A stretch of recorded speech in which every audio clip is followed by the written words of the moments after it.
But it's smart to only use ones that are approved by or created by the company.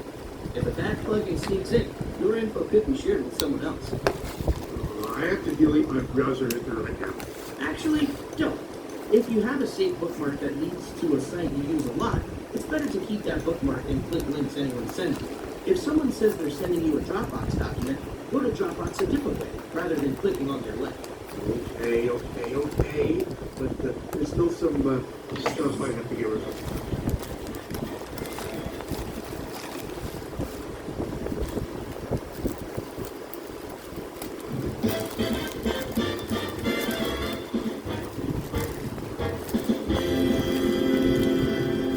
Hello? Hello? Come on, Jack. Another spam call, huh? Yeah, we need to talk to you about your car insurance. Please call this number. Never mind that I don't even have a car anymore. Or sometimes they pretend to be from the government or a hospital or something. That's social engineering for you. Social engineering is when someone uses a conversation to manipulate someone else into doing something dangerous they normally wouldn't do. If you believe those calls and answered, I'll bet you $10 they would have ended up asking for personal info or money. Know that. The first time I got one of those calls, I actually believed it for a second. Then they started asking me for my credit card number. That's what social engineers do. They pretend to be someone with a legitimate reason to talk to you.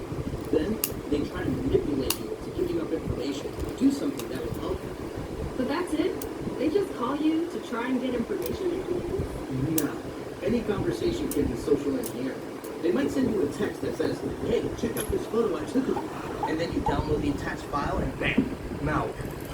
Or some people do it in person, pretending to be delivery guys or someone who lost their key or something.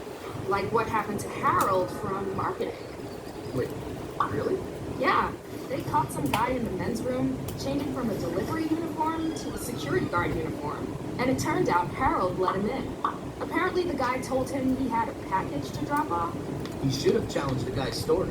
That's something social engineers don't like, being asked to prove that they are who they pretend to be.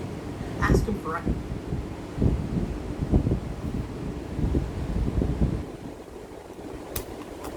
ID or ask to speak to their supervisor.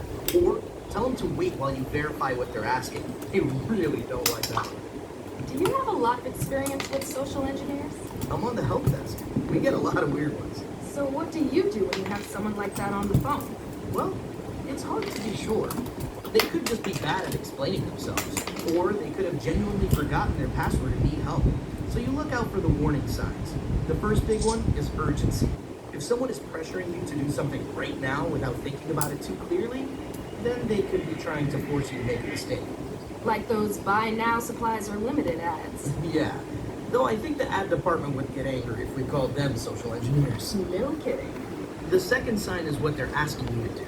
Do they want access to something sensitive, or want you to send documents or internal info? Just like the guys asking for my credit card number. Exactly.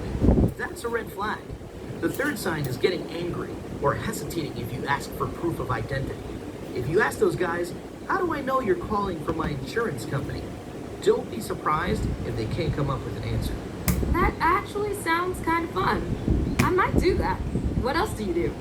Always slow down or pause a suspicious interaction. If they're pushing you to do something fast, don't let them do it. Put the brakes on. And always check with the boss to confirm that this person is legitimate. It's better to be slow and careful than to risk letting one get through. But if one does get through, what happens? We get robbed? Well, social engineers can be trying to do all kinds of stuff. They might pretend to be a customer who needs a password reset, which conveniently gets them access to that real customer's account.